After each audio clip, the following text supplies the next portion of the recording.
Boa tarde, pessoal. Sejam todos muito bem-vindos a essa tarde de reflexão em conjunto. Para quem não me conhece, meu nome é Valéria, eu sou voluntária na Casa do Caminho. Desde 2006 que a Casa do Caminho realiza nos meses de fevereiro ou março um seminário sobre dependência química. A instituição abraçou este tema pela sua relevância e também por ainda ser um motivo de muito sofrimento aqui na Terra. Para a gente ter ideia, os números eles são alarmantes. O relatório mundial sobre drogas, que foi liberado em 2020, foi divulgado pelo Escritório das Nações Unidas, ele revela que cerca de 270 milhões de pessoas usaram drogas no mundo em 2018, que é um número 30% acima do relatório de 2009. Além disso, mais de 35 milhões de pessoas sofrem de transtornos associados ao uso de drogas. O cenário da pandemia que a gente está vivendo, ele também é muito desfavorável nesse sentido. E tem contribuído, né, para o aumento do desemprego, para a redução de oportunidades, aumento dos quadros de ansiedade, de depressão e de insônia. E toda essa situação também tem gerado um aumento do consumo de drogas e o desenvolvimento de outras dependências. Mas nós sabemos que a pandemia ela é um convite à mudança e à renovação. O tempo de refletir, de ficarmos frente a frente com nós mesmos e de optarmos pela mudança, pela aquisição de virtudes que a gente ainda não tem, né? E é sobre isso que nós vamos conversar agora à tarde. Vícios e virtudes, rumo à regeneração. Quem vai abordar o tema é o nosso amigo Afonso, que tem participado conosco desde o início desses momentos de reflexão. Tem 15 anos, né, que nós fazemos esse seminário, é a 14ª edição, porque no ano passado nós não fizemos. E o Afonso tem caminhado aí junto conosco nessa iniciativa. Antes de passar a palavra para o Afonso, eu queria pedir para o Anunciato para ele fazer a prece inicial.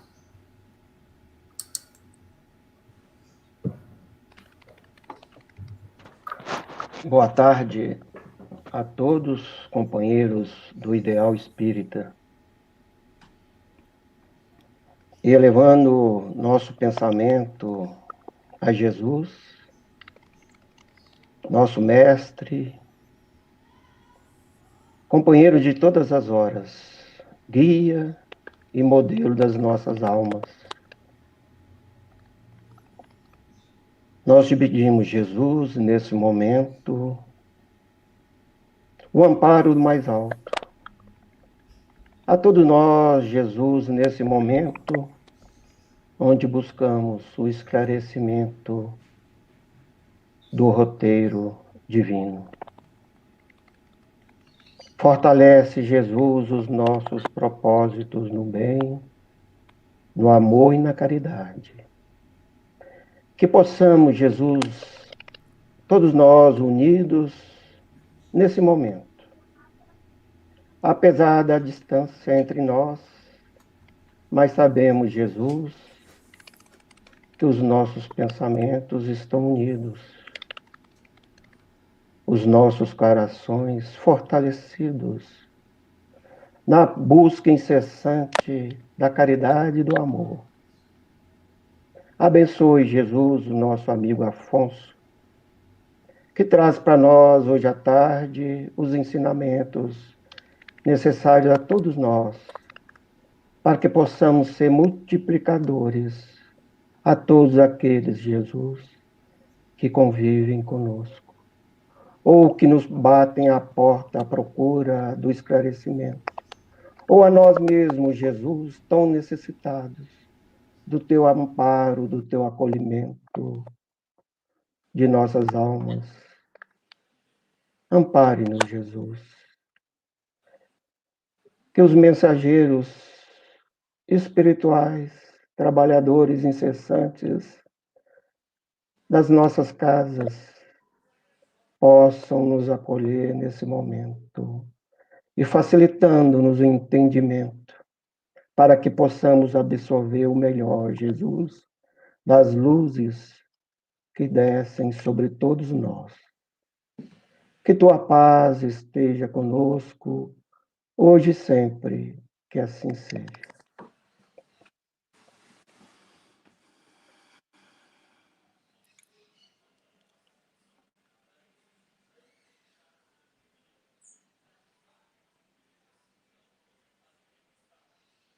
Está sem microfone. Falando no mudo. Bom, antes de passar para o Afonso, eu queria só sinalizar para vocês que vocês podem, durante a fala dele, colocando as perguntas aí no chat, e assim que ele terminar, a gente vai abrir para responder essas perguntas, tá bom? Muito obrigada e que todos nós possamos aproveitar muito esse momento aí de reflexão.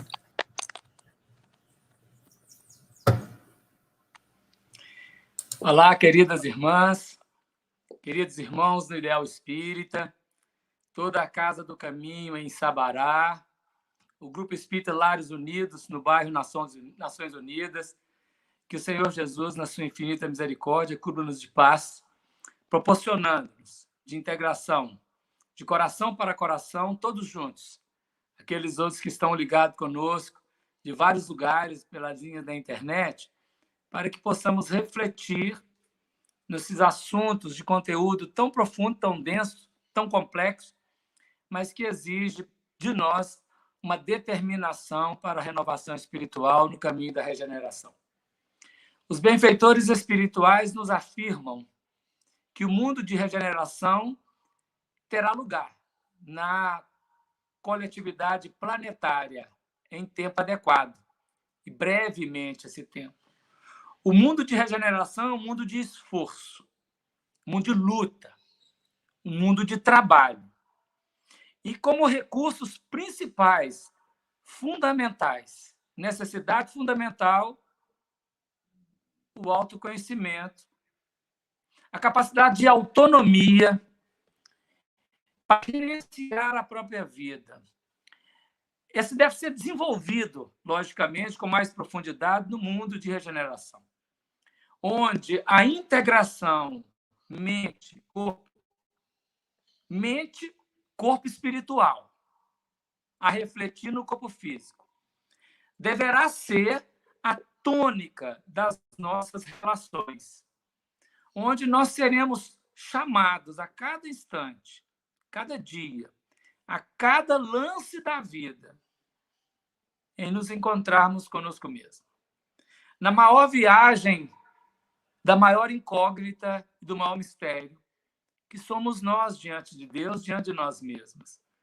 Então, nesse patamar de ideias, pensando desta maneira, capacitando-nos para tal, nós ainda não adentramos na regeneração enquanto coletivo, mas nós estamos às portas da regeneração.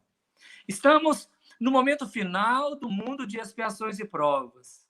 Um mundo que tem como característica as viciações, as negatividades, onde há um predomínio da matéria sobre o espírito, onde há uma influência muito intensa dos elementos externos sensoriais sobre os elementos externos sensoriais sobre os elementos internos psíquicos, espirituais superiores. Então, dessa maneira, o espírito humano fica um tanto quanto contaminado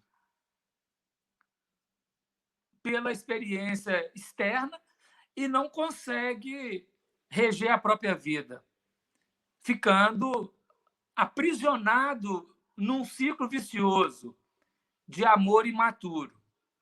O ciclo vicioso de amor imaturo é uma decorrência das nossas inferioridades espirituais, da nossa não habilidade emocional, de uma inteligência emocional ainda acanhada, imatura, insegura, incapaz de gerenciar a vida naquilo que tange ao essencial.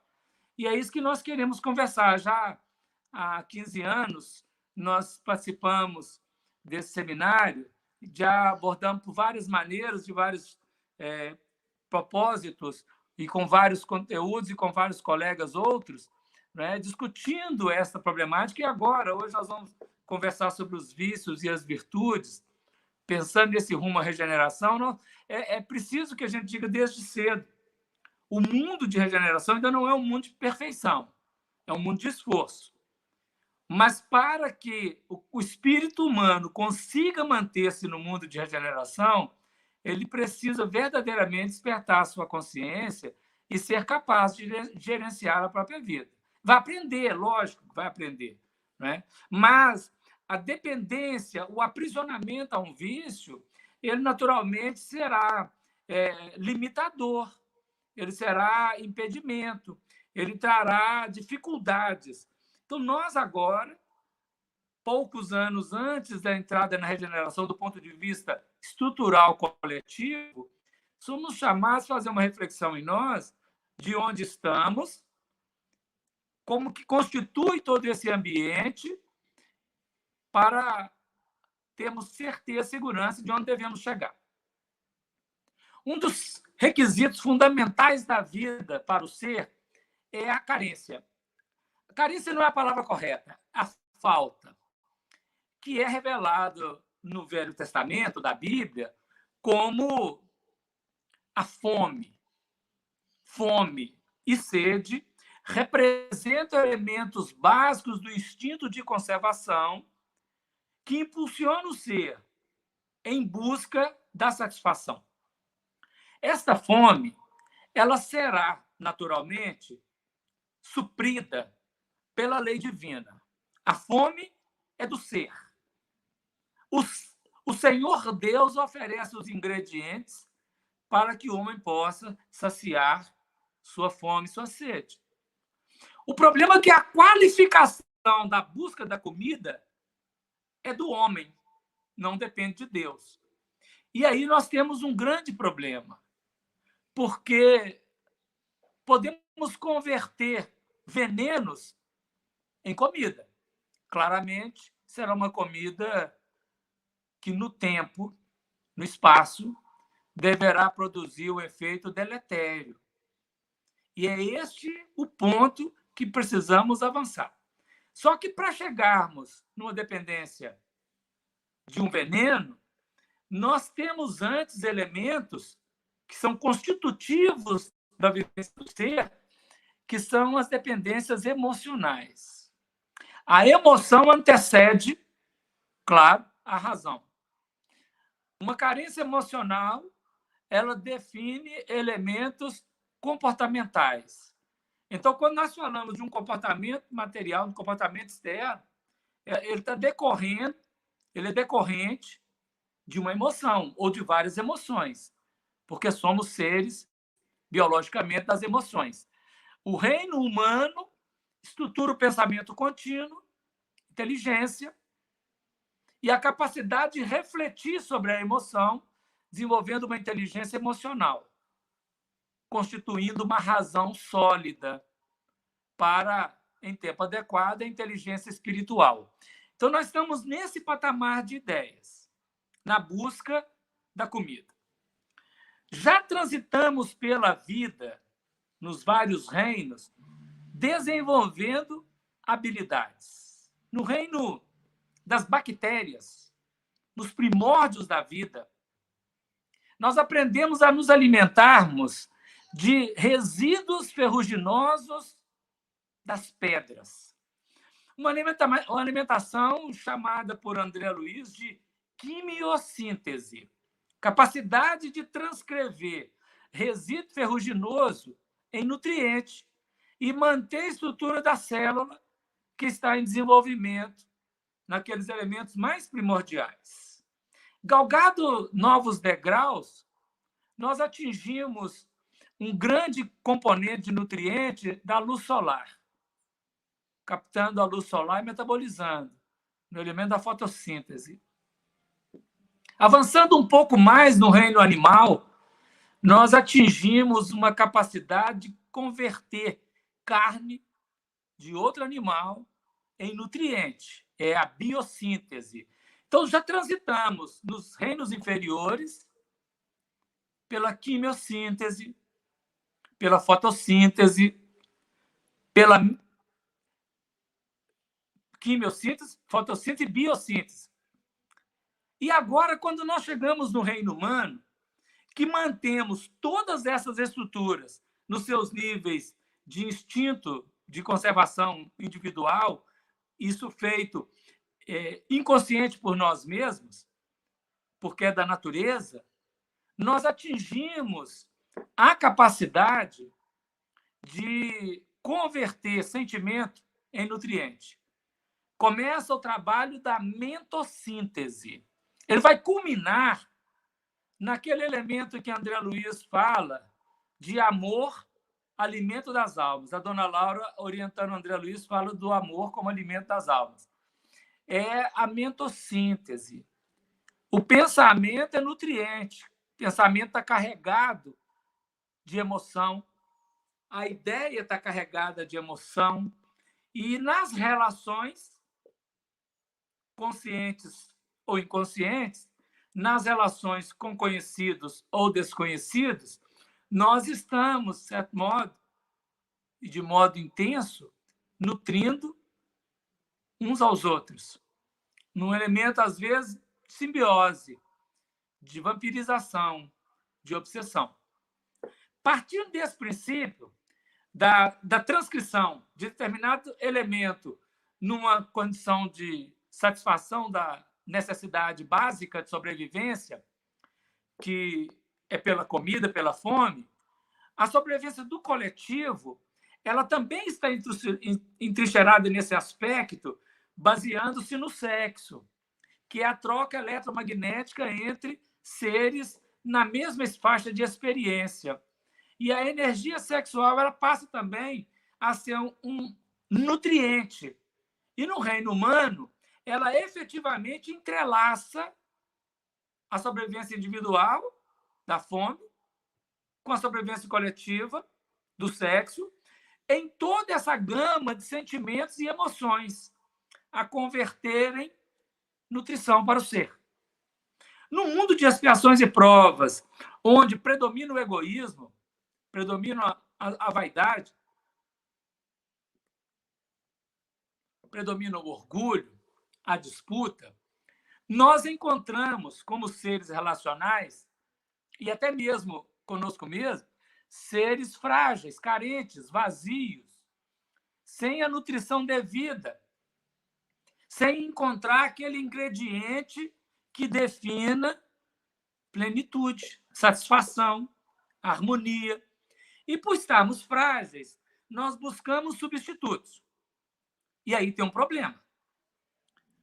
Antes de entrarmos nesse problema, vamos retomar um aspecto que temos falado muito, aqueles que têm assistido algumas palestras conosco, têm acompanhado, e nós gostamos sempre de frisar, porque é a técnica do processo. Quando nós conhecemos a técnica de qualquer processo, ou a equação correta, é fácil resolver o problema. Se nós conhecemos a equação, a fórmula, né? Nós conhecemos a fórmula, é fácil aplicá-la naquele problema, na equação adequada e terá solucionado. Então, do plano de vista mental, emocional, tem também fórmulas. Emmanuel, no desdobrar da mensagem espírita, através da mediunidade de Chico Xavier, ele vai apresentar para nós de várias maneiras, com vários autores diferentes. Tá? Aqui nós vamos tentar ficar mais adstritos ao livro Pensamento e Vida, mas o benfeitor fala isso em várias obras, e André Luiz, que é totalmente orientado por Emmanuel e outros instrutores, na mesma faixa, ele também apresenta isso para nós, né? O Espírito André Luiz. Mas nós queremos deter aqui no problema Pensamento e Vida, o livro, no componente da mente. Emmanuel vai dizer o seguinte: a mente é o espelho da vida em toda parte. Nós não podemos cansar de estudar esse aspecto da mente como espelho, porque o espelho ele nos dá uma imagem de reflexão e é uma imagem invertida. Nós, quando olhamos no espelho, nós não vemos exatamente como, nós vemos uma imagem invertida. A mente, quando olha a vida do lado de fora, ela não vê como, ela vê uma imagem invertida. O espelho, quando ele está quebrado, trincado, sujo, ele vai distorcer a imagem reflexa. Ele não distorce a cena, porque a cena continua sendo, mas ele distorce a imagem e o reflexo. Como a mente também, quando ela está distorcida, embotada, com sujidades, ela irá distorcer a realidade. Isso é fundamental. O espelho pode ser côncavo ou convexo. A mente também pode estar de cabeça para baixo. Pode estar em outro sentido. Então, a mente é o espelho da vida. E nós precisamos trabalhar a nossa mente, porque a nossa mente ela conjuga sentimentos e pensamentos. O coração é a face lá do sentimento, que define síntese da emotividade. O cérebro é centro de ondulações que gera a força do pensamento a partir das emoções. E essas duas equações, o sentimento que impacta, o cérebro que irradia, define lances de realizações, de cristalizações, de libertação, de renovação, de valores. Emmanuel vai dar uma fórmula nesse movimento da mente. Ele diz o seguinte: o reflexo esboça a emotividade.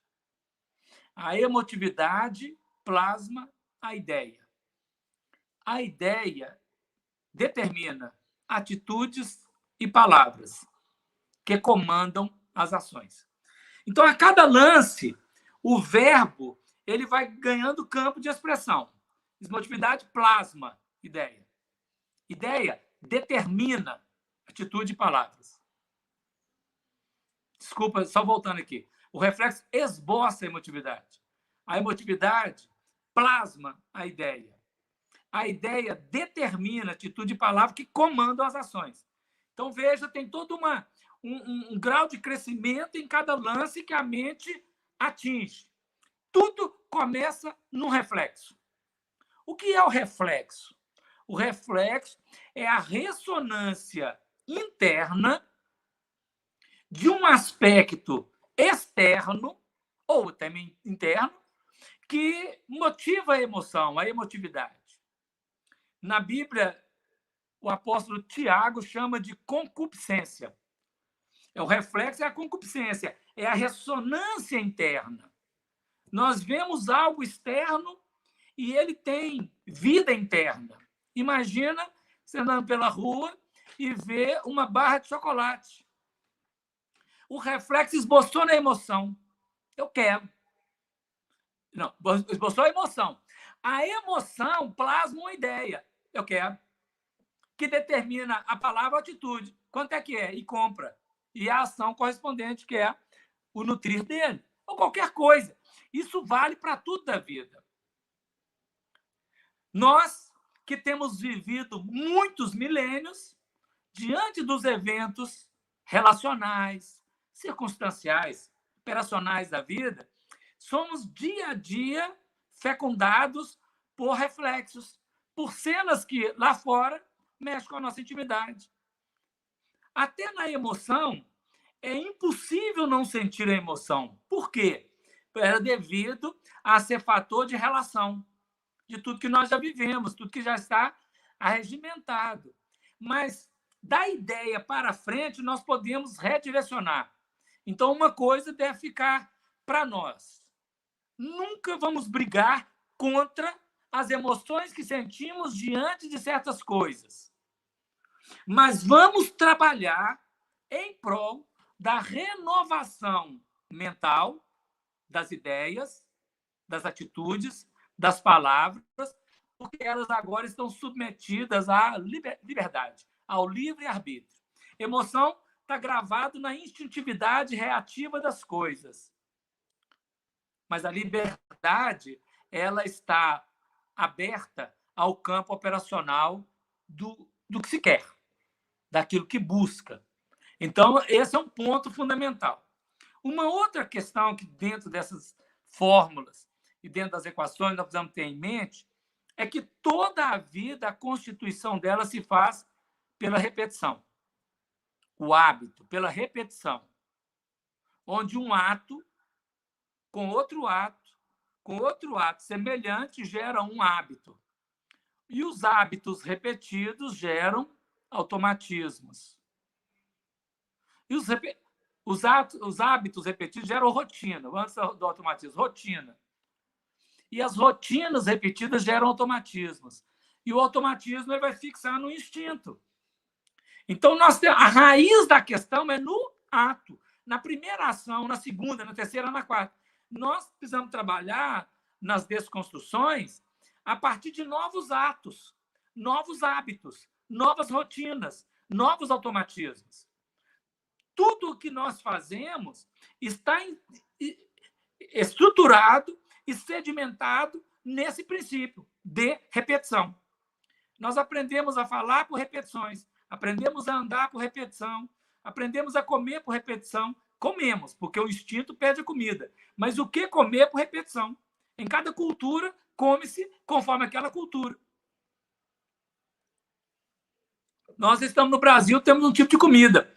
Se nós desencarnarmos agora e reencarnarmos em outra nação, nós vamos aprender a comer a comida de lá. Porque isso é da lei da vida. O aprendizado a partir do elemento que está inserido. Para eu e qualquer um de nós desconstruirmos um vício, uma repetição. Vício aqui para nós é uma repetição de cunho negativo. Virtude é uma repetição de cunho positivo, do ponto de vista espiritual. Do ponto de vista espiritual. Porque, às vezes, eu posso ter um vício, do ponto de vista material, até positivo, materialmente falando, mas espiritualmente ele pode ser negativo. Né? Então, o vício foi aquela repetição que eu construí ao longo do tempo, de forma infeliz, negativa ao ponto do evangelho, e, naturalmente, ele está estruturado. E ele tem mais força na minha casa mental do que a capacidade de renovação. Por isso, nós vivemos as lutas com o processo de renovação, de mudança de hábitos, que ele está estruturado, ele já está fixado pela repetição, enquanto o novo ambiente, o novo elemento, ele está começando. Então, a luta é ferrenha, mas o Evangelho nos diz que quem perseverar vai obter o êxito. Aquele que perseverar até o fim será salvo. Aquele que perseverar até o fim, até o objetivo ser constituído, até a finalidade ser alcançada, será salvo daquele problema que ele estava. Porque salvação é livrar da ruína, livrar do problema. Né? O conceito de salvação que Emmanuel trabalha no livro Palavras de Vida Eterna é que a salvação é livrar de uma ruína, de uma queda, de uma estrutura infeliz. E todos nós que estamos na Terra temos estruturas infelizes fixadas em nossa intimidade. Cada um com a sua temática. Mas todos nós estamos fixados pela repetição de alguma coisa nesse terreno. O que nós precisamos fazer, então? Começar a renovar os nossos valores. E aí nós encontramos um grande problema. O desejo e o dever. Na equação da vida mental, toda a vida começa baseada no desejo.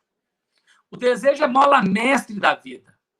O desejo impacta o ser para a caminhada. O desejo define aspirações e propósitos. Todo ser biológico é impactado pelo desejo. A insaciabilidade do desejo.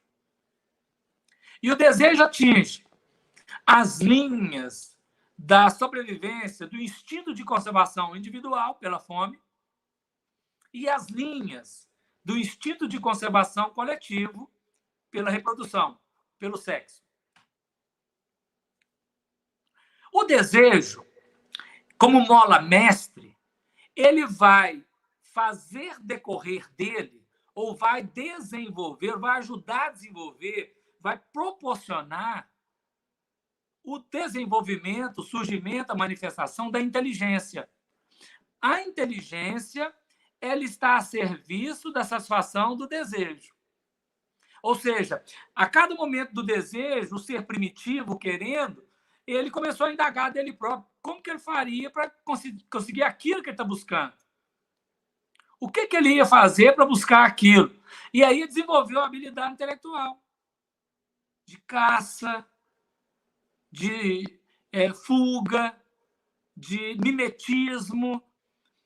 Isso é um componente, lógico que no animal não é inteligência no sentido cognitivo, é uma inteligência rudimentar, peculiar àquele ser. No reino humano, isso sofistica. A inteligência, ela irá elaborar, porque o animal não tem esse nível tão intenso, né? Claro que não, esse próximo passo, no homem, no ser humano, a inteligência vai desabrochar um outro campo do departamento da mente, que é a imaginação. A capacidade de imaginar, de pensar, de delinear, de aspirar uma coisa antes daquela coisa chegar. Ou de como será aquela realização. A imaginação, ela pode, se não estiver bem coordenada, gerar muitas fantasias, criando monstros na sombra. Então, veja, como elemento básico da vida, nós somos impulsionados pelo desejo. O desejo que busca satisfação, 1, 2, 3 vezes, gera hábito. E o hábito, ele fixa num automatismo que nutre, que alimenta.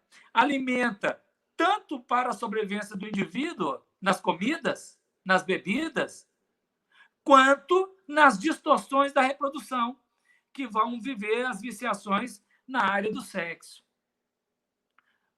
O desejo, que vai gerando repetição, movimenta a inteligência que a cada dia quer sofisticação na satisfação daquele prazer. Porque o que acontece? O desejo é insaciável, mas o mecanismo de satisfação daquele desejo, ele é saciável, ele entra em saturação e ele estiola. E nós sofisticamos a cada dia. A inteligência tem sofisticado para tentar dar conta do desejo. Porque a repetição gera também uma enferrugem, não é? Nós enfastiamos da mesma coisa do mesmo jeito, do jeito que já foi um dia. Então, é preciso, a cada dia, criar um ambiente novo ou uma circunstância nova para aquela satisfação. E isso é feito pela inteligência, que vai ceder às forças da imaginação. E o que o benfeitor vai dizer depois? Que todos esses elementos, eles se fixam ou são gerenciados e estruturados pela memória. A capacidade do arquivo mnemônico de recuperar toda a história, todo o elemento. Então, quando nós vivemos certa cena, ela tem um DNA. Ela está gravada na memória. Acionou aquele elemento, ela recupera todos os aspectos. Agora, acima desses departamentos, o desejo, a inteligência, a imaginação e a memória, nós temos o gabinete da gerência da vontade. A vontade é uma gerência da casa mental, que deve gerenciar todos os departamentos. Quando os departamentos não obedecem à vontade, desejo, imaginação, inteligência, memória, entra em crise. Quando a vontade gerencia, ela pode elevar o padrão. Então, imaginemos agora que eu tenha um desejo de certa comida, mas, por alguma circunstância qualquer, eu estou impedido daquela comida. Eu tive o reflexo, mexeu na emoção, eu quero. E aí entra o livre-arbítrio na ideia. Não convém. É lícito, mas não convém. Então, naquele momento, fazendo uso da vontade, a inteligência diz não. A imaginação pode querer começar a construir elementos de o que fazer, então, para comer aquilo. Busque opções novas, recursos novos, que sejam capazes.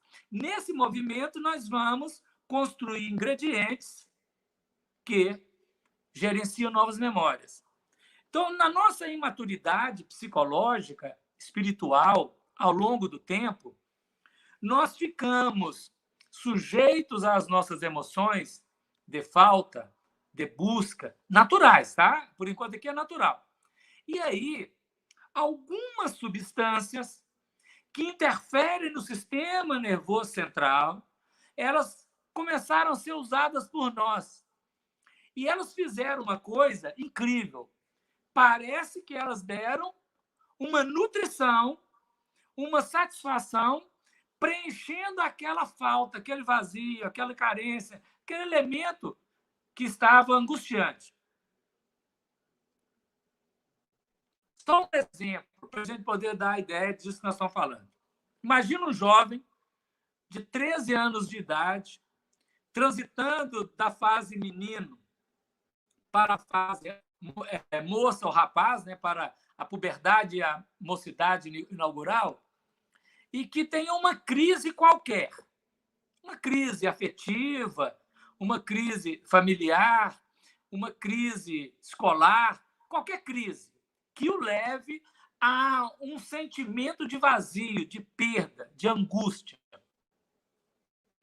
Ele está vulnerável, porque certas substâncias podem, e hoje nós sabemos nomear, uma substância como a nicotina, uma substância como o teor alcoólico, uma substância da cannabis ou de outras expressões, se usado naquela ocasião, ele pode, aquela substância pode, não vamos determinar absolutamente não, tá? Ela pode, porque depende da história do ser, depende das repetições do ser. Mas a linha geral é que essas substâncias da fumaça, da nicotina ou do álcool, elas já estão por repetição fixadas na intimidade do ser. Então, na hora que ele coloca aquela substância e ela entra na corrente sanguínea, entra na corrente de metabolização, ela dá uma falsa impressão de saciar. Imagina você vai apresentar alguma coisa e não sabe o que fazer com a mão. Coloca um cigarro na mão, o cigarro dá um sentido para a mão, não é? Então, isso pode gerar na pessoa a falsa impressão de que aquela substância acalmou, aquietou, e aquietou mesmo. Só que, nos elementos de repetição, né, a memória vai fixar aquilo e vai começar a exigir aquela substância. E aí, por isso que entra no vício. Então, nós temos dois grandes componentes: o uso e a dependência. O uso é aquele movimento onde ainda não instaurou a dependência. A dependência é aquele uso que já foi ratificado pela repetição e já extrapolou o uso e agora tornou-se uma matriz de necessidade para qualquer evento da vida, não importa qual. Lógico que existem elementos que têm uma voracidade maior de fixação, como as substâncias do crack, que é mais avassaladora, não é? Mas todos os elementos eles culminam na repetição por gravarem e pelo organismo o exigir sempre. Então, veja, conforme a nossa carência, nós vamos ter que tomar cuidado com o que nós colocamos. Eu estou falando de elemento físico, tá? Porque aquilo que foi colocado de elemento físico, ele vai gerar uma repetição de necessidade. Mas nós podemos colocar outra emoção. Eu estou em crise com a minha família e posso fazer parceria com alguns colegas, com alguns grupos, e posso entrar em determinados grupos que inicialmente não tem nada a ver comigo, mas que no decorrer dos dias aquilo ganha expressão relacional de uma satisfação e eu gero uma dependência, uma viciação de grupos. E nós temos grupos que são muito distorcidos, que geram crimes, tanto sociais quanto particulares, não é? Então, quando nós estamos aqui hoje tratando de viciações e virtudes no rumo da regeneração, nós estamos fazendo uma reflexão profunda de tudo isso que estamos dizendo, dos princípios que estamos trazendo, para avaliar o seguinte: qual a minha capacidade de autonomia diante dos recursos da vida? Eu consigo ficar 15 minutos sem falar mal dos outros? Eu consigo ver o noticiário de televisão e não entrar no mérito das personalidades que aparecem na televisão, dando alguma entrevista ou falando alguma coisa? E aí, quando entra um rival, por exemplo, político, aí é um problema sério, porque eu quero justificar, por ele ser meu rival, eu posso fazer. Não pode. Porque o rival não justifica a minha manutenção na irreverência verbal. Eu consigo ficar alguns dias, né, sem pensar... Pensar eu nem vou falar. Pensar não tem jeito. Eu consigo manter a disciplina alimentar pelo desejo, satisfazendo o desejo, pelo uso da vontade? Eu consigo manter-me seguro ante os eventos da vida, nas relações sociais, em crise, com a parentela difícil? Porque o que nós estamos começando a querer pensar com isso? A autonomia não depende do outro lá de fora. Não depende de nada externo. A autonomia, ela é a capacidade do ser, dentro dele, de mobilidade ante quaisquer eventos, onde ele é o senhor gerenciador, não é escravo. Onde esse ser consegue encontrar nele próprio segurança e consistência para tratar das questões externas. Não está preso a elas.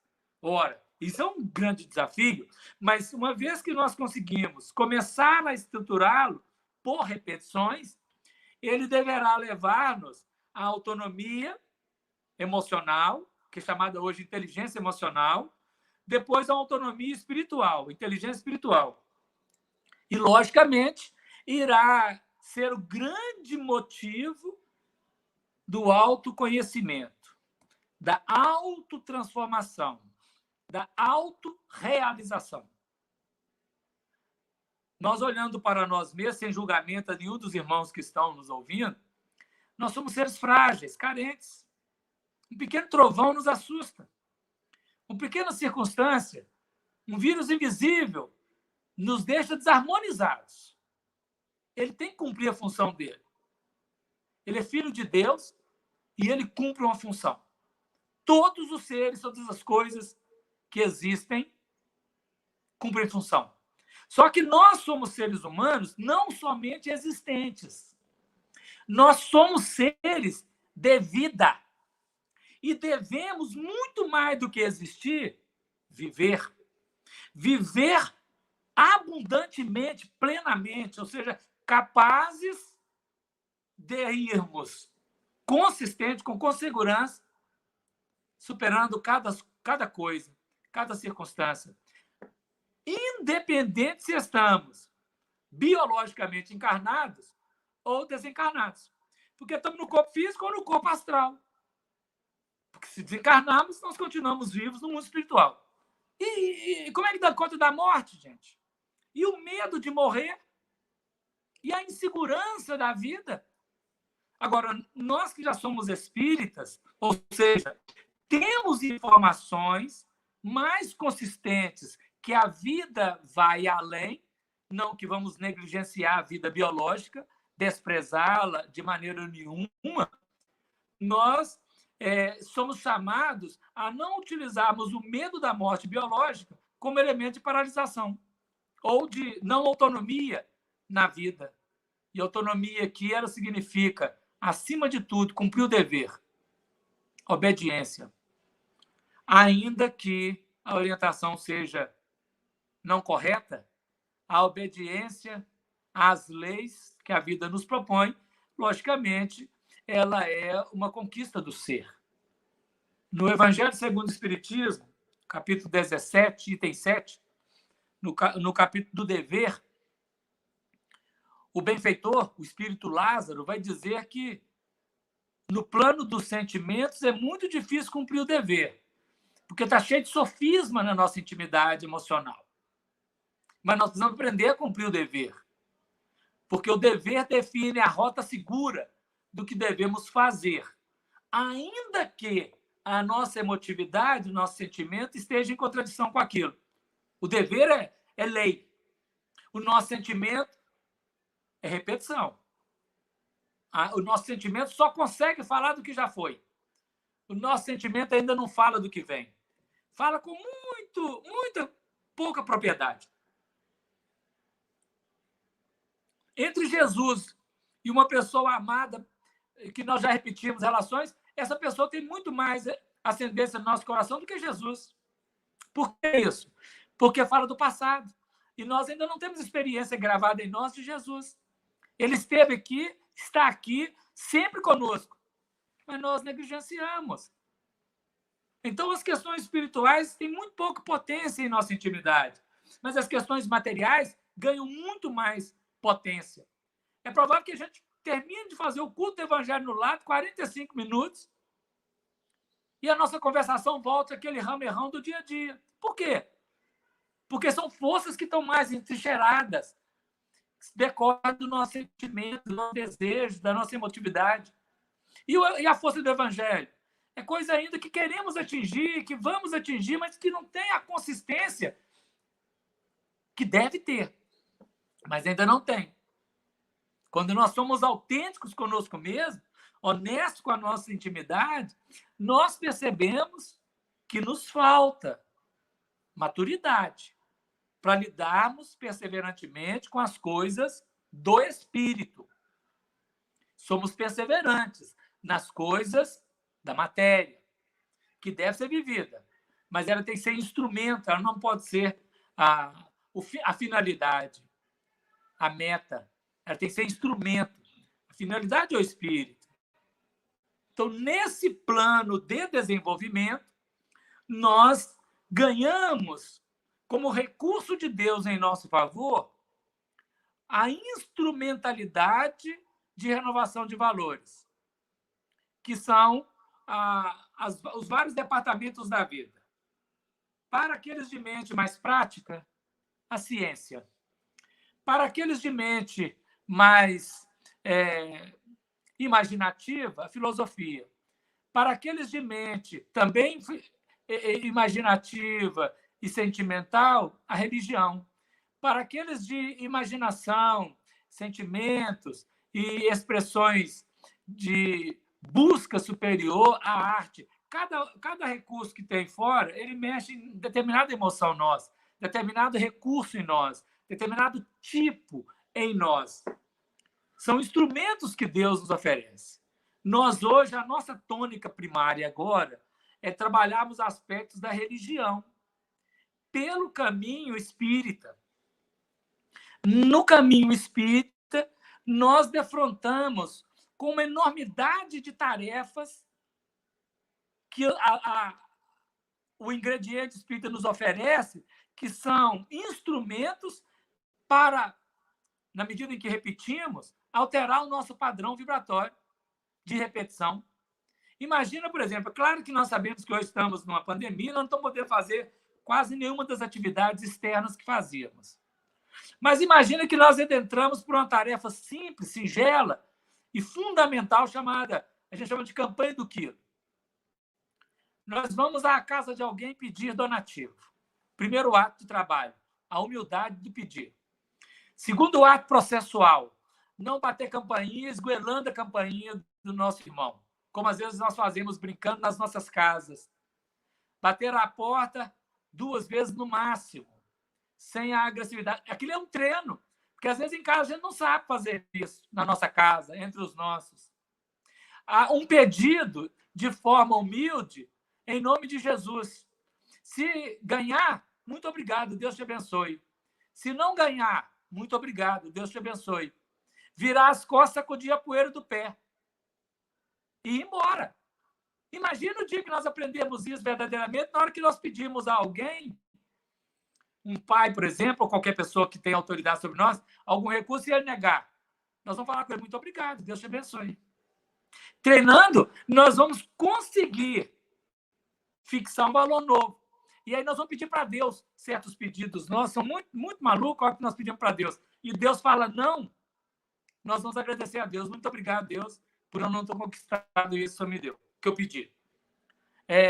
O Espírito Maria Dolor, o Espírito Emmanuel, tem uma mensagem que fala assim: observe os últimos 10 anos e os seus pedidos que você fez a Deus. Quantos ele te negou? E hoje você olha para trás e fala assim, graças a Deus que ele não me deu aquilo que eu tinha pedido. Não é? Porque baseava na emoção, no desejo momentâneo. E aí, é claro, aquele desejo momentâneo, ele, ao longo do tempo, ele vai embora. E se conquistasse a coisa que tinha pedido naquele tempo, estava com um abacaxi para resolver e não estava conseguindo. Então, nós abandonamos muitos compromissos, às vezes, porque no imediatismo da vida pedimos e a vida nos deu. Feliz quando ela não nos dá, na nossa imaturidade, né? Então, quando esse elemento trabalha conosco o campo da inserção de valores, nós, pensando nesse componente, vamos começar pela tarefa espírita, ou qualquer outra tarefa religiosa, né? Algum irmão de outra religião que tem aqui, que esteja em outra religião, não importa, esteja na ciência, na filosofia, não importa, não é? Nós estamos prioritariamente no terreno religioso espírita, mas aqui abarca a vida como um todo, no campo profissional, não é? Nós vamos definir os deveres que aquelas tarefas nos impõem. E vamos procurar executá-los sem subterfúgios, sem sofismas, sem fugir à tônica da responsabilidade. E o que vai acontecer em breve tempo? Nós vamos ganhar um novo hábito. E o que vai acontecer mais ainda? O hábito antigo vai ceder espaço, porque é da lei que um órgão não usado ele atrofie. Um órgão físico que não é usado vai atrofiar. Um órgão psíquico que não é usado vai atrofiar. E o órgão físico que é utilizado vai fortalecer. E o órgão psíquico que for utilizado vai fortalecer. Então, onde é que nós estamos fortes? É porque nós agimos repetidamente naquilo. Onde nós estamos fracos? É porque nós não agimos mais naquilo ou nunca agimos ainda. Então, dessa maneira, nós vamos mudar um hábito, não brigando com o hábito que estava, mas construindo novos hábitos. Quando nós fumamos, o primeiro hábito do dia é um cigarro à boca. Antes até da escova de dente e do creme dental. É um hábito, está entrincheirado. Antes de tomar um café, cigarro. Depois do café, outro cigarro. Depois do almoço, cigarro. Então, nós repetimos, fixamos. Agora nós vamos trocar o cigarro por uma prece. Ai, meu Deus do céu. Não tem a mesma potência. Não tem. Agora, mas se repetir, com o tempo, ela vai ganhar campo de expressão. Quanto tempo, Afonso? Não sei. Depende de cada tipo de personalidade. Mas precisamos aprender a repetir, sem esperarmos a conquista imediata. Deixar que Deus é que nos dê a conquista no tempo adequado. O apóstolo Paulo, ele tem uma expressão na carta aos Coríntios que ele diz assim: eu plantei, Apolo regou e Deus deu o crescimento. Então, eu planto. A relação vai regar. A relação, o outro. Na relação com o outro, eu vou provar aquilo. É o regar, a irrigação. Mas Deus é que dá a construção. Deus é que dá a efetivação. Deus é que dá o elemento novo. Então, veja, nós começamos a aprender a repetição de ir às nossas atividades espíritas. No momento que nós estamos presentes cá, nós estamos ausentes lá. Repetida a presença cá, desativa pela ausência aquela presença antiga. Nós começamos a aprender a oração. No momento da oração, nós desativamos pensamentos infelizes negativos. Na medida em que vamos fixando orações, repetindo a oração, nós estamos ambientando a nossa tela mental, cerebral, a conseguir equacionar valores superiores em atividade mnemônica e em expressão verbal, desativando aqueles pensamentos, sentimentos, desejos que eram infelizes. Nós aprendemos a tomar o passe. Enquanto estamos tomando o passe, nós deixamos de tomar outras coisas, físicas ou psíquicas. E esses elementos, eles vão mudar o nosso padrão. Emmanuel tem uma frase interessante no livro Pensamento e Vida. é o capítulo 27, obsessão. Primeiro antes da frase, ele diz assim: toda obsessão ela começa pelo debuxo vago do pensamento alheio que nos visita. Debuxo é um rascunho, né? Uma insinuação. O debuxo vago do pensamento alheio que nos visita. Então, nós somos obsidiados por um quindim. É o quindim que nos obsedia? Não. É a ressonância mental que busca e, pela fantasia, traz. Então, o outro vem porque nós atraímos. Na questão 462 do Livro dos Espíritos, Allan Kardec pergunta assim: pode o homem eximir-se da influência dos espíritos que procuram arrastá-lo ao mal? O benfeitor que respondeu disse assim: pode. Visto que tais espíritos só se apega aos que, pelos seus pensamentos, os chamam, ou pelos desejos, os atraem. Vê se dá a ideia. O nosso pensamento chama, o desejo atrai os espíritos. Deu a ideia? Então, nós estamos obsediados por quem? Por quem nós buscamos. Começa por o debuxo vago do pensamento alheio que nos visita. Hoje é um pingo de sombra. Amanhã, uma linha vigorosa para se constituir depois de um painel. Então, Emmanuel usou as 3 dimensões do espaço: o ponto, a linha e o volume. Repetições. Aí, o que ele está dizendo agora? No trabalho de renovação, esse que nós queremos impor a nós hoje, com vistas à autonomia espiritual para a regeneração. Dar novo pasto à mente. Pasto é alimento. E pasto é usado como alimento no Brasil, onde come vaca e cavalo. Os animais comem, pastam. Ou seja, a nossa biologia, o nosso sistema animal, sistema visceral, sistema nervoso, todos os sistemas, são 9 sistemas que nós temos no nosso corpo. Eles precisam de um novo pasto. Ou seja, atender às células que estão no nível animal ou no nível vegetal. Dar novo pasto à mente, que é o campo humano. Esse novo pasto. E nós estamos encharcados de comidas viciosas, ideias, filosofias, ideologias, religiões, políticas e outras ideias humanas nefastas, distorcidas, mentirosas, que nos alimentaram e continuam alimentando. Temos que filtrar a qualidade.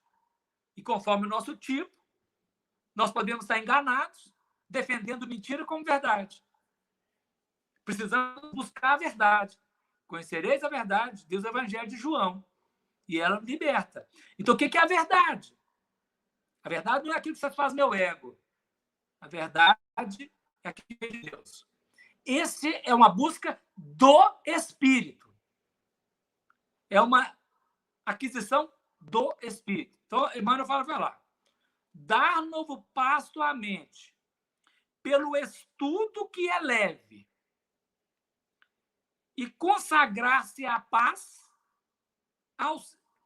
consagrar-se em paz ao serviço incessante. Eu vou voltar à frase. Dar novo pasto à mente pelo estudo que é leve e consagrar-se em paz ao serviço incessante.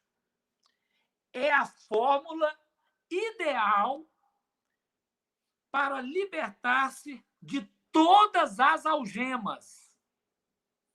Pois que, na aquisição de bênçãos para o espírito, estudo, e no auxílio espontâneo à vida que nos serve, serviço, a vida que nos cerca, serviço, refletiremos sempre a esfera superior, avançando, por fim, da cegueira mental para a divina luz da divina visão. Olha que maravilha! O estudo que é leve, um estudo de conteúdo que produz elemento superior na mente, que sai do subconsciente e vai para o superconsciente, que trabalha os ideais. E o serviço em paz, consagrar-se em paz ao serviço ao semelhante, ao serviço àqueles que nos cercam. A tarefa, atividades quaisquer. É o clima ideal, é a fórmula ideal. E que é fórmula? Uma fórmula como a raiz de delta. Uma fórmula ideal para libertar-se das algemas que nos aprisionam na vida. Estamos algemados? Comecemos a estudar, elevando o padrão, e a trabalhar serviço em favor aos outros. Isso é, para nós, o grande componente. Desta maneira, nós estaríamos desativando os vícios, ativando as virtudes, preparando-nos consistentemente para a regeneração. Não importa que vício nós tenhamos, não importa. Nós somos maiores do que ele. Se usarmos a técnica adequada, nós seremos capazes de superar quaisquer dos desafios que a vida nos apresenta. Não tenhamos medo, mas tenhamos fé. Fé. Evangelho segundo o Espiritismo, capítulo 19, diz assim: fé é a vontade de querer e a certeza de que esta vontade pode obter satisfação. A tarefa está chamando. Está definido o processo. E está em ativação das renovações. O Senhor Jesus nos afirmou, preparando na sua desencarnação, alertando-nos. Disse assim: no mundo tereis aflições, mas tende bom ânimo. Eu venci o mundo. O eu real, o eu sou, vence o mundo das iniquidades do ego, o mundo das iniquidades dos desejos, das fantasias, das memórias viciosas, da inteligência mal dirigida. O eu eleva em busca da luz, refletir a divina luz de Deus no plano da vida. Amigos, não quero cansá-los com muitas palavras. Era um momento de troca, de coração para coração, de algumas argumentações em todo de terreno que todo mundo conhece, todos já sabem, mas precisamos aprender a repetir para termos a certeza deles, ganhar consistência de ânimo e chegarmos aonde devemos chegar. Eu desejo de coração que os irmãos que estão assistindo e os que virão depois, que tenham condição de realmente, como nós também queremos, eu estou inserido no processo, de lutarmos contra nossas imperfeições, não brigando com elas, mas fazendo amizade, amigando-nos com a luz espiritual, com o bem espiritual, com o amor em nome de Jesus Cristo, o nosso Salvador, que veio nos livrar da ruína que nós estamos. Desativando os sistemas negativos. Ainda dá tempo. Estamos na Terra nos últimos lances da expiação e prova. Mas ainda dá tempo. Porque o espírito é maior que qualquer outra conjuntura material. Procuremos em nós o espírito, o eu sou. Mente sã, elaborando padrões sadios, construindo um corpo espiritual são, gerando um corpo físico equilibrado para a caminhada na vida, em relação com os superiores que nos dirigem, os nossos benfeitores, a quem nós agradecemos por esta oportunidade, por estarmos aqui conosco, os guias espirituais da cidade de Sabará, que deram sustentação, e os guias espirituais aqui da Serra de Cipó, que deram sustentação para essa nossa caminhada, por esse nosso momento de troca. E a todos aqueles guias espirituais pessoais, cada um de vocês que estiveram juntos, abrindo o campo mental, sensibilizando, favorecendo a captação das noúrias superiores que nos visitam nessa hora, estimulando-nos a desativar aqueles elementos inferiores que, porventura, estejam em nós. Muita paz a todos, irmãos. Nós temos alguns minutos para algumas perguntas. A nossa querida Telemara está fazendo aí, e a Valéria vai nos representar as perguntas. Mas, Deus, muito obrigado. Afonso, primeiro eu queria te agradecer mais uma vez por nos ajudar a enxergar possibilidades, né? Para que a gente possa refletir e ver que há um caminho positivo a ser percorrido, né? Há possibilidade, dependendo muito da nossa vontade. Queria agradecer também a presença de todos que estiveram aqui conosco, compartilhando essas reflexões, e em especial aos amigos do Lares Unidos, que possibilitaram que esse seminário pudesse acontecer. Aí, com a tecnologia, agradeço especialmente ao Stanley, que está aqui nos apoiando. Muito obrigada.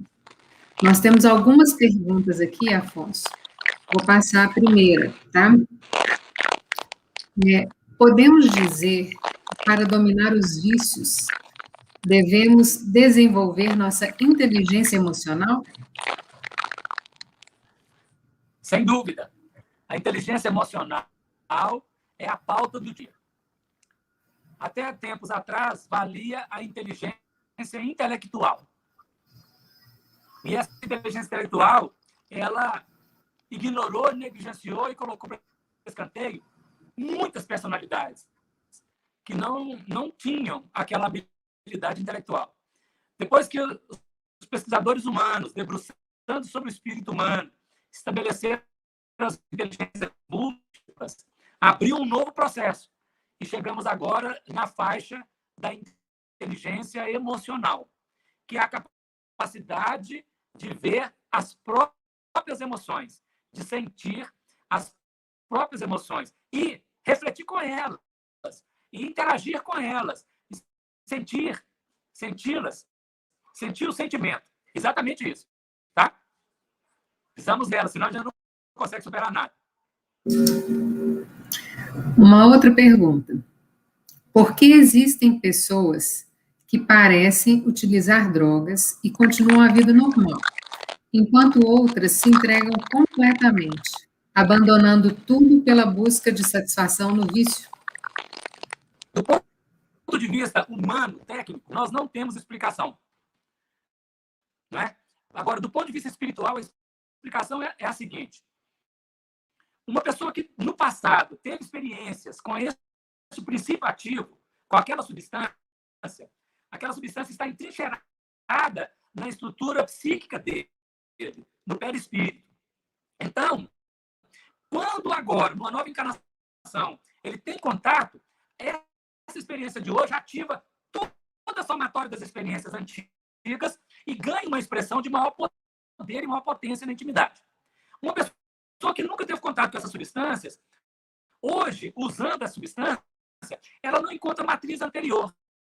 Então, ela não desenvolve, ela não desce liga. Por isso que apenas fica no campo do usuário. Aparentemente, essa pessoa é segura, é forte, é capaz, tal. Mas não é isso. Se ele continuar fazendo esse uso, hoje, amanhã e depois, com o tempo, talvez numa outra vida, num outro lugar, ele vai entrar na viciação também. Tudo é pela repetição. Por isso que, às vezes, há uma falsa ideia. Eu tenho um amigo que usa certas substâncias e que, para ele, não tem problema nenhum, está tranquilo. E um outro que usou uma vez só e já caiu numa viciação, numa dependência extremamente desafiadora. É por causa da repetição interna. Por isso, nós estamos estudando espiritismo, o valor do perispírito e da fixação pelas repetições das linhas daquilo que ingerimos e tanto emoção quanto comidas, né, quanto bebidas, que estão gravadas em nossa intimidade. Sem dúvida, tá? Ok. Podemos dizer que a busca pelos vícios, em seus vários tipos, pode ser reflexo de um hábito de quando tínhamos sensações que hoje não temos? Sem dúvida, e está corretíssima essa pergunta, mas não precisa ser aquelas que nós tínhamos, não. Aqui nós fantasiávamos que queríamos também, porque a fantasia, ainda que não tenha coisa concreta, ela realiza no plano psíquico. O Evangelho de Jesus diz que pelo pensamento nós cometemos adultério. Ou seja, então tem coisas que eu já tive, desejo ter e não tenho mais e quero repetir. E coisas que eu quis ter, não tive e quero ter hoje ainda. Então essas fixações, essas elaborações, elas sem dúvida nenhuma estão repetindo aí. Por isso, nós precisamos olhar para nós sempre com aquela pergunta, com aquela afirmativa de Paulo de Tarso. Todas as coisas são lícitas, mas nem todas as coisas convêm. Nem todas as coisas edificam. Então, o fato de ser lícito não decorre daí que eu posso usar. Eu preciso aprender a fazer o ângulo se convém ou não. Essa conveniência, ela define parâmetro de relacionamento, parâmetro de vida, parâmetro de propósito. Lícito pode ser, mas não convém. Então, nós precisamos aprender a desativar o que já foi vivido realmente e do que já foi desejado realmente. Porque nós desejamos muito mais coisas do que realizamos. Fantasiamos muito mais do que já realizamos. E estamos presos na fantasia. Emmanuel diz que são perigosos monstros na sombra. Então, qualquer um de nós que tenha um pouco de um pesadelo, a gente vê os demônios todos, de todo jeito. Não é? A fantasia de um pânico, de uma ansiedade, faz vir à tona os nossos fantasmas interiores, que são fantasias gerenciadas por nós no passado, ou seja, imaginação que era impossível de realizar, isso que é fantasia, né? Porque a imaginação passiva de realização não é fantasia, mas aquela impossível de realizar. É isso mesmo. Mais uma pergunta. Como lidar com o conflito entre as nossas ações alinhadas ao aprimoramento da inteligência emocional e espiritual diante das questões práticas da vida material, onde não são compreendidas? Exemplo, trabalho. O que acontece, né?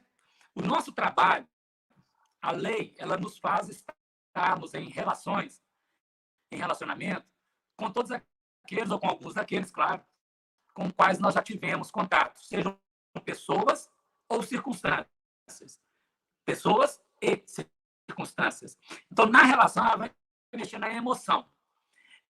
Uma das coisas que a gente tem aprendido muito com o trabalho dos espíritos é abrir mão de ter razão sempre, para poder conseguir receber a carga que vem de fora de forma a não ser reativo imediatamente, a conseguir absorver o impacto, metabolizar o impacto, digerir, né?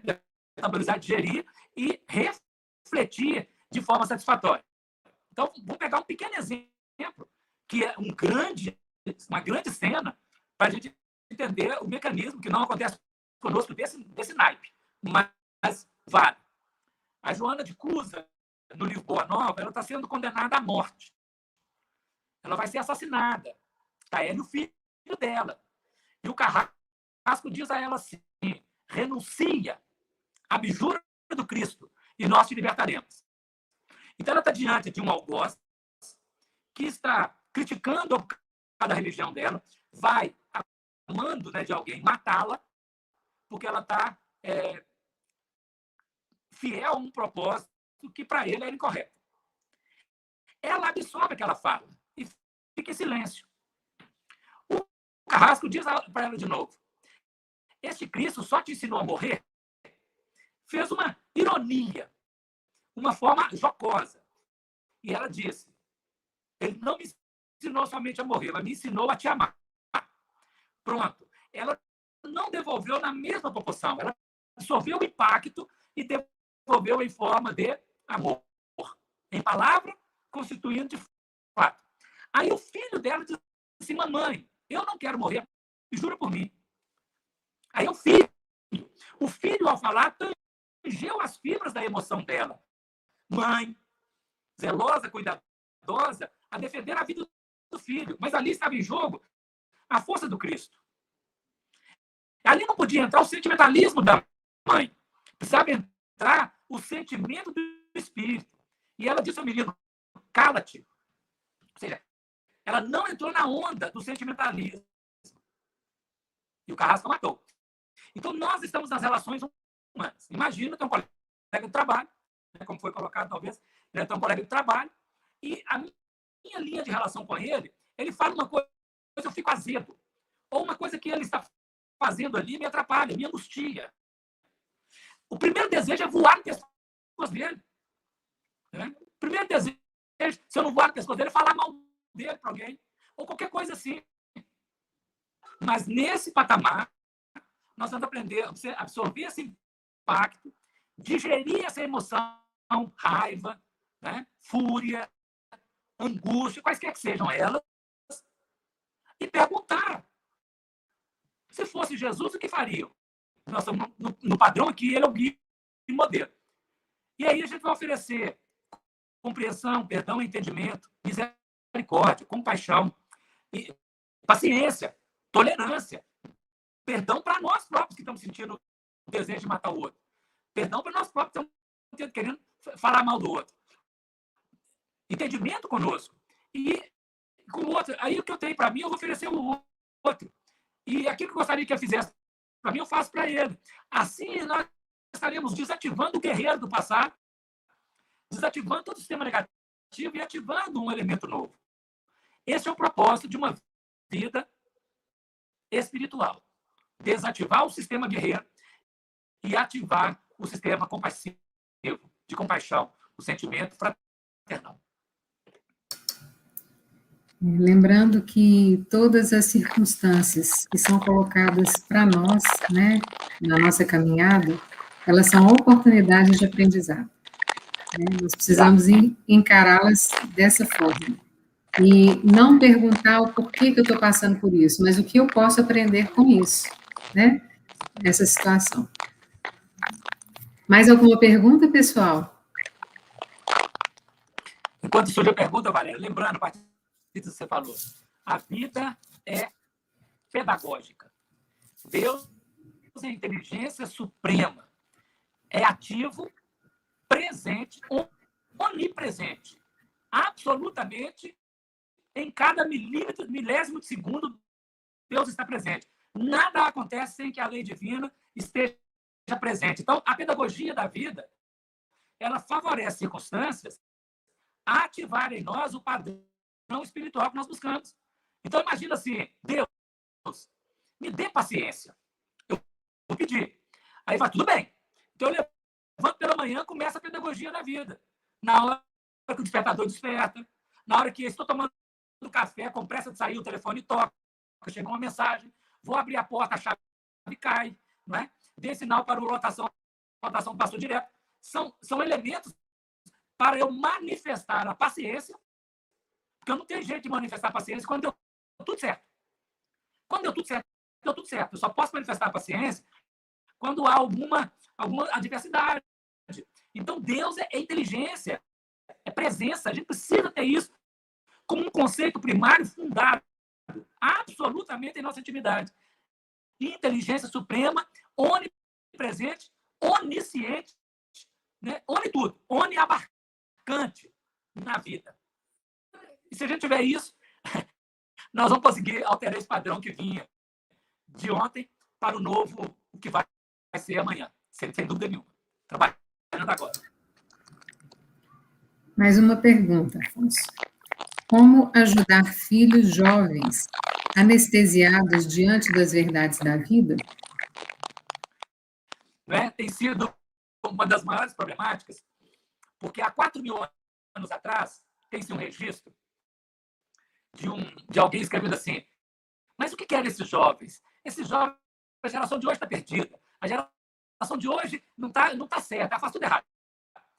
Tem 4.000 anos que o adulto debruça com o jovem, adulto esse que já foi jovem, e vê e percebe o choque de realidades. Claro que hoje, na transição mais definitiva das expiações e provas para a regeneração, uma grande massa de espíritos encarnou na Terra, várias tribos, várias hordas diferentes, vários grupos diferentes, e deixou a educação sem parâmetro, né? As gerações elas demoravam a mudar.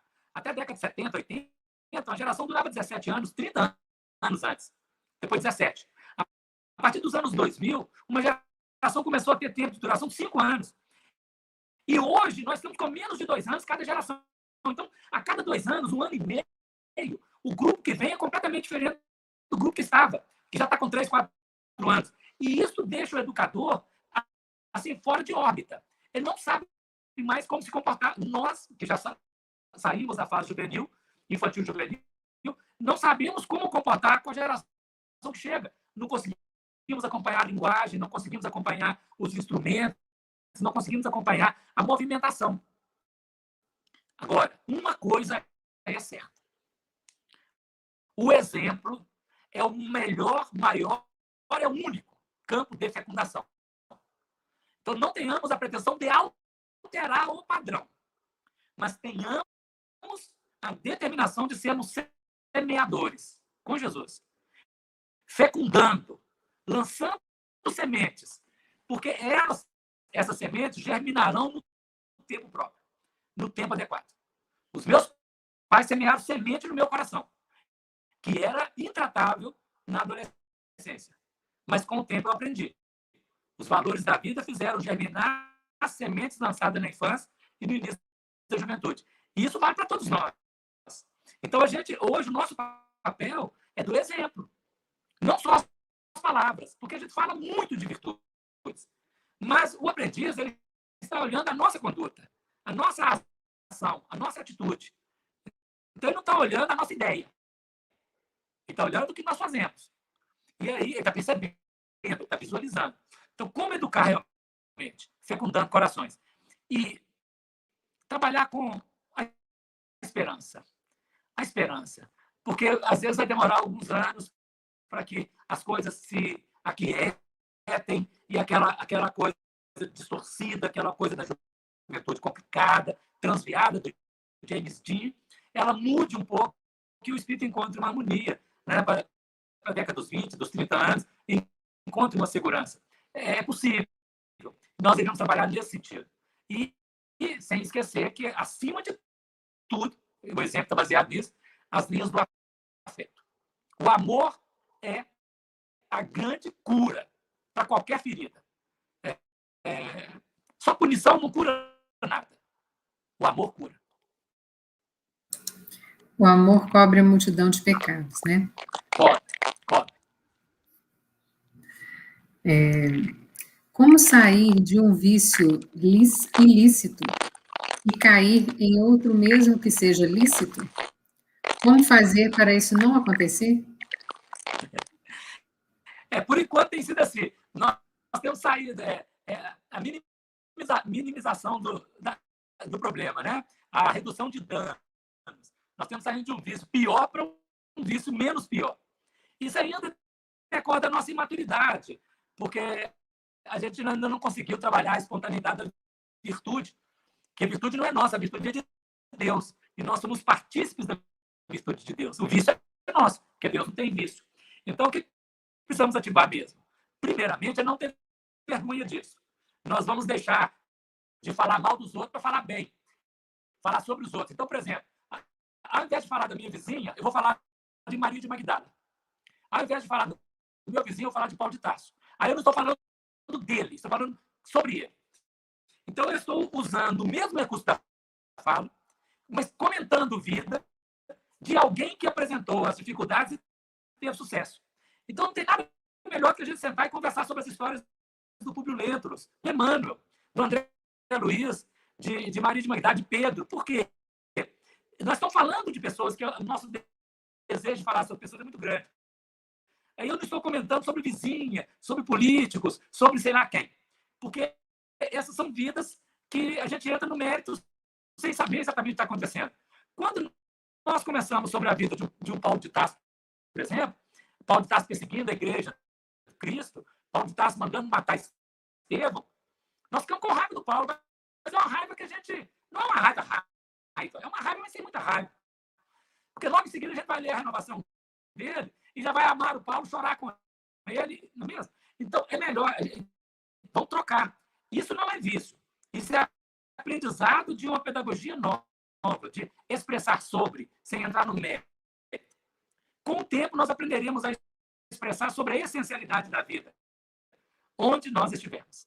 Então, na imaturidade, nós falamos dos outros.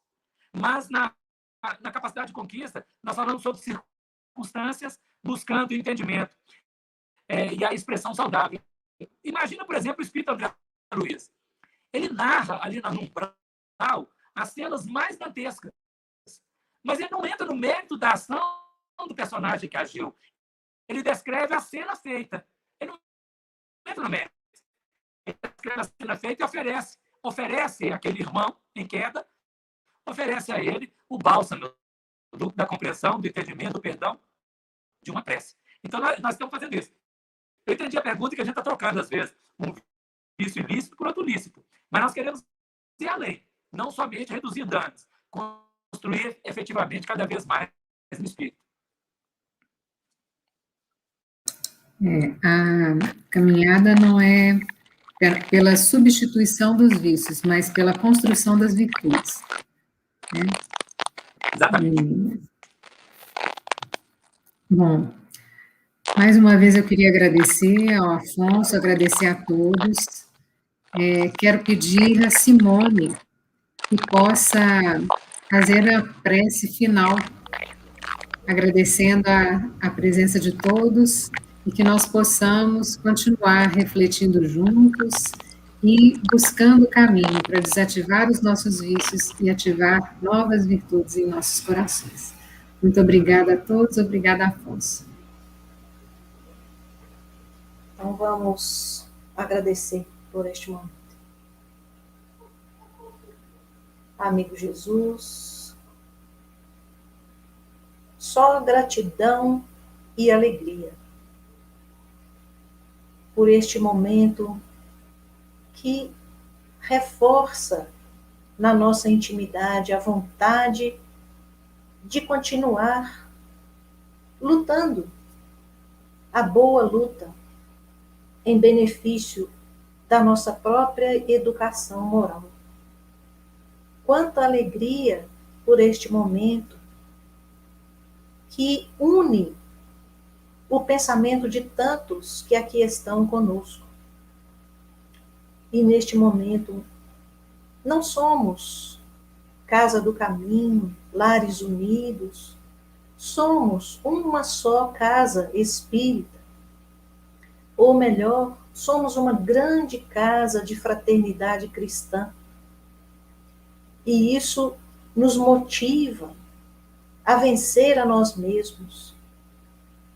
Tantas palavras ouvimos hoje que são estes instrumentos motivadores, tantas palavras simples, como simples é o ensinamento de Jesus.